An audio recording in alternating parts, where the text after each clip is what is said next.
Example with real world assets, this is now a very real disruptive force to traditional finance. And we need large banks to be free to compete with one another, with non-bank financial institutions and with banks in other jurisdictions. Every economic appointee, the secretaries of Treasury, Commerce, Labor, the CFTC, the SEC, the OCC, the FDIC, all are strong supporters of crypto. Give them the right authority, you hold them accountable in the right way.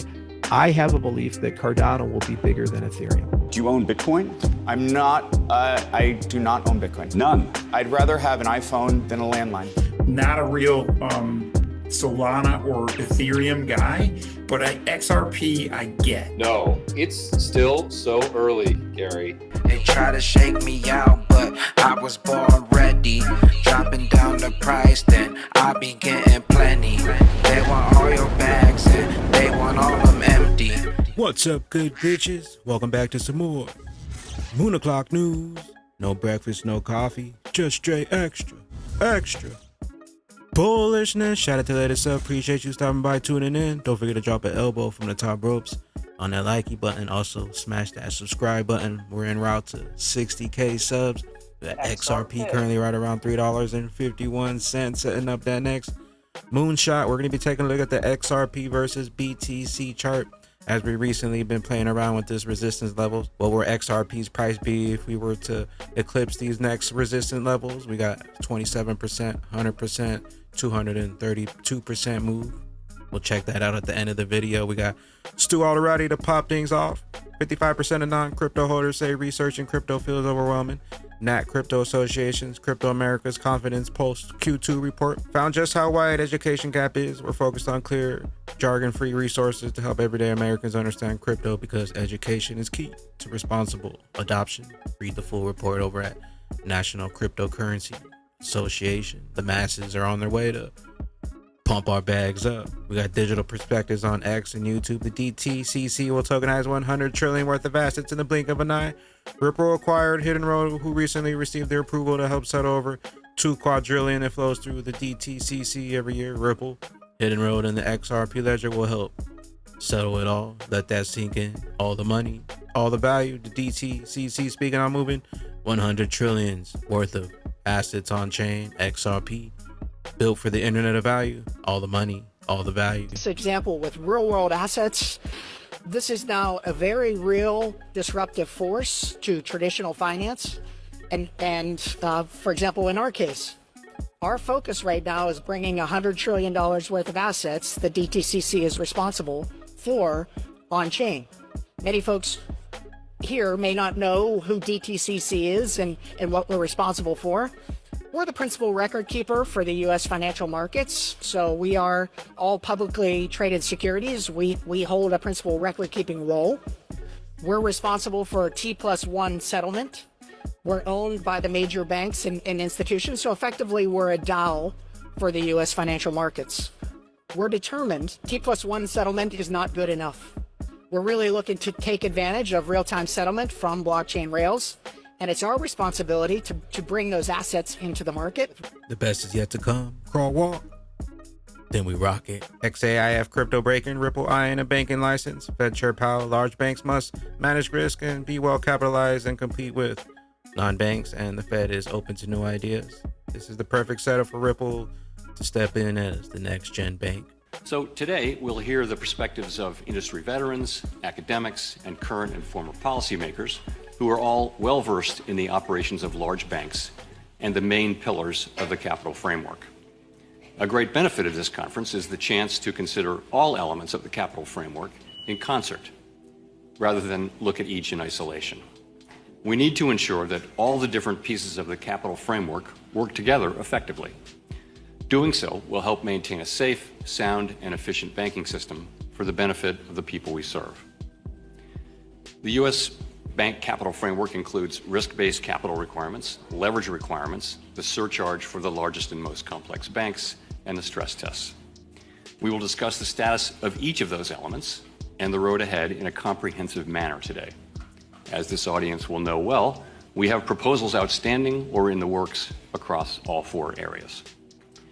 Our regulatory capital framework and all banking rules are implemented through supervision an area where Vice Chair for Supervision Bowman brings deep experience as a former banker and state supervisor.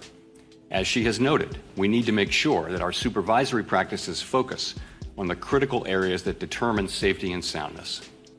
We need our large banks to be well capitalized and to manage their key risks well.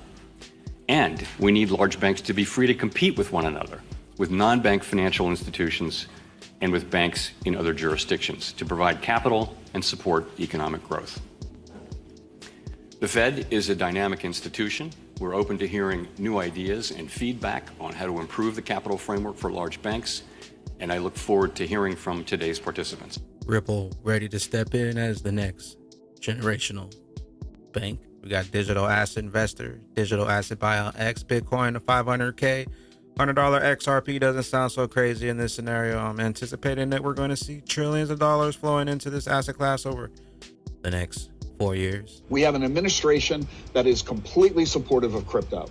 Every member of the president's cabinet personally owns Bitcoin. Every economic appointee, the secretaries of Treasury, Commerce, Labor, the CFTC, the SEC, the OCC, the FDIC, all are strong supporters of crypto. We now have majorities of both parties in both the House and the Senate, strong supporters of crypto, and this is why we've seen the 3 bills going their way through Congress in the House this past week.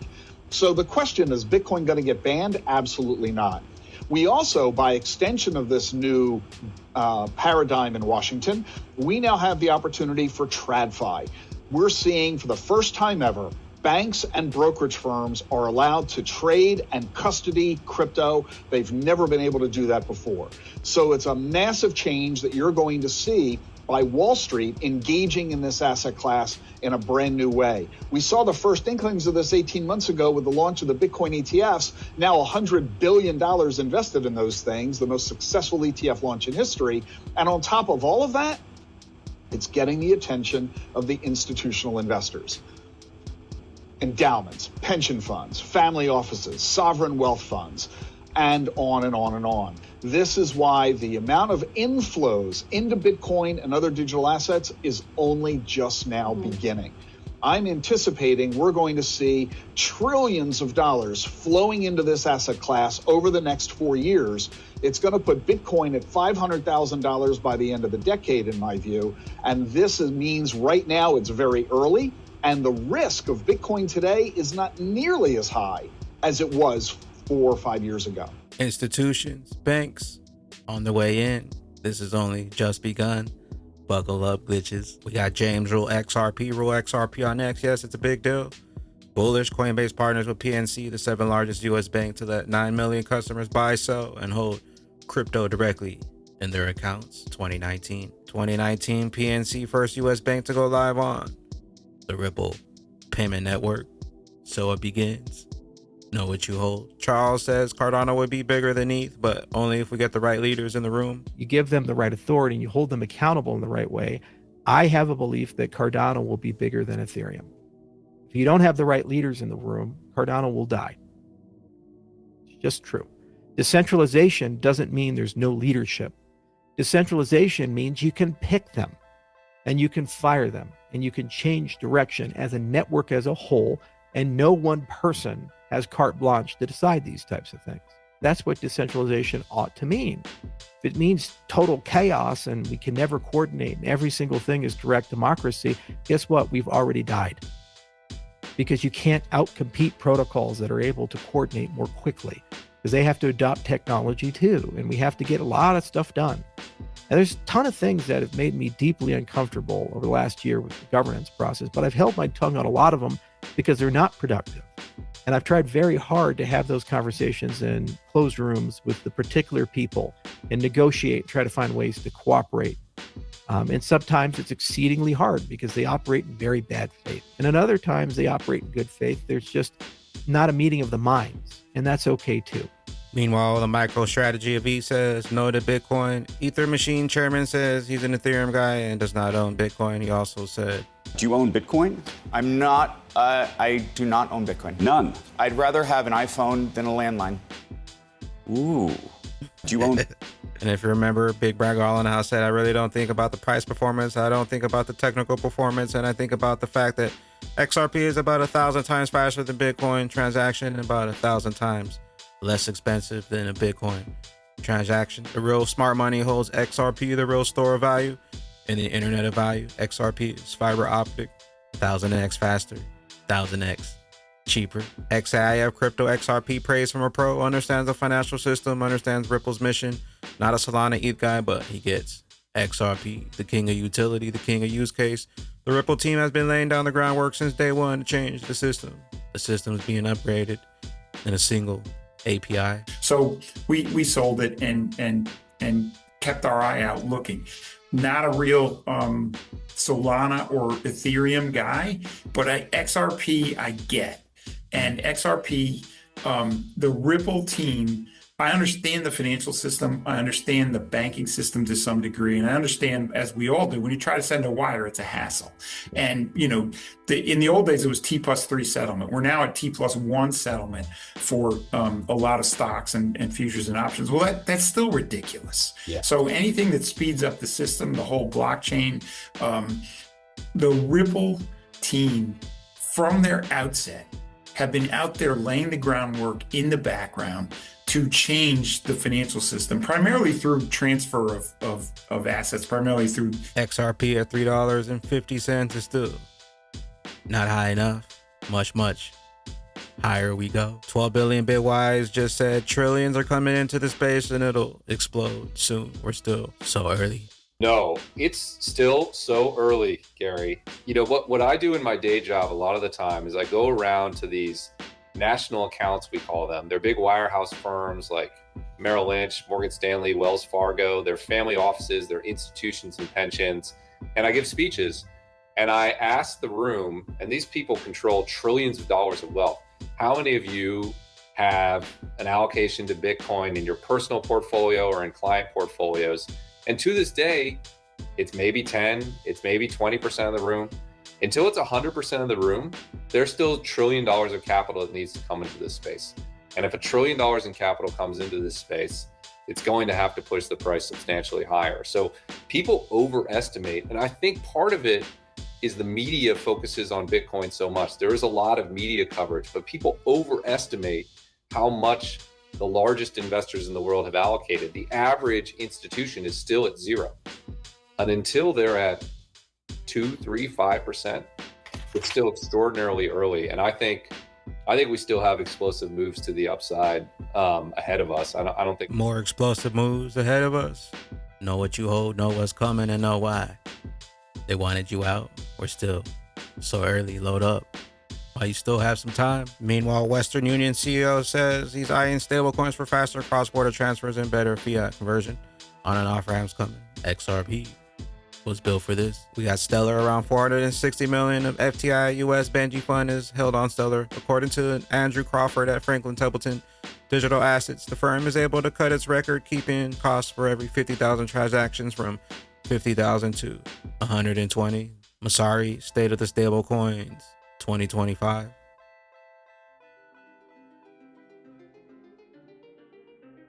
We got some charts and a few other things to close out. Mikey Bull, XRP breakout, and MACD bullish cross. Same setup. Targets are $5 to $8. We got Galaxy BTC. If XRP follows the same pattern as 2017, where it had 3 growth waves, then we are currently in wave 1, entering wave 2. Wave 1 is the one that's around the previous all-time high. Wave 2 is the one that goes well into price discovery. We discussed this in yesterday's video where Moonshot 1 is complete for XRP, now working on Moonshot 2. The only difference is XRP did this pattern first, not working on either this one or this one.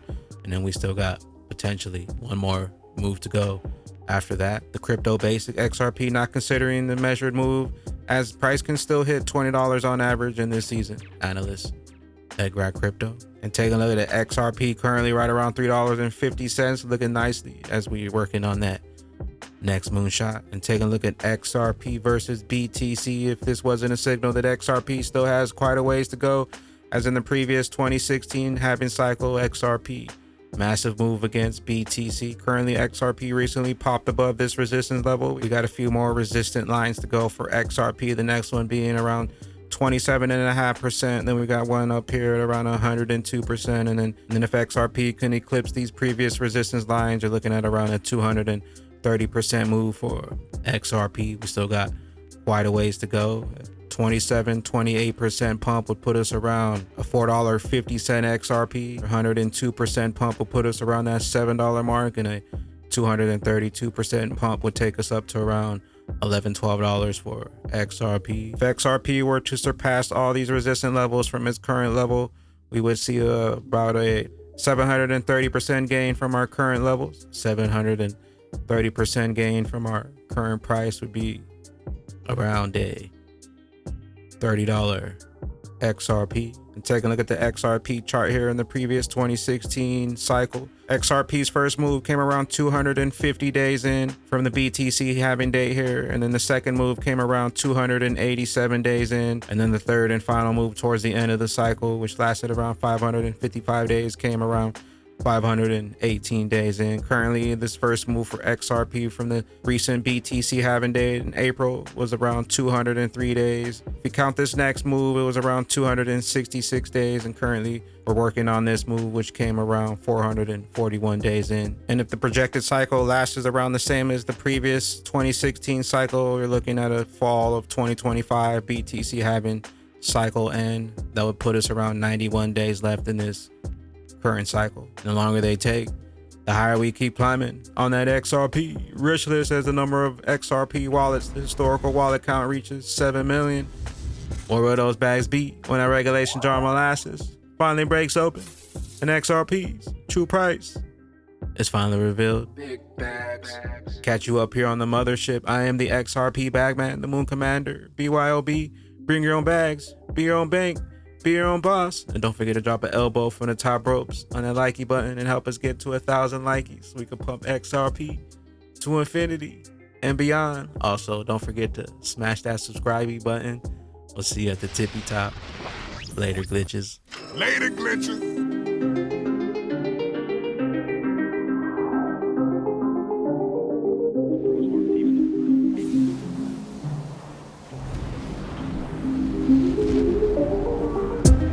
Welcome to the party.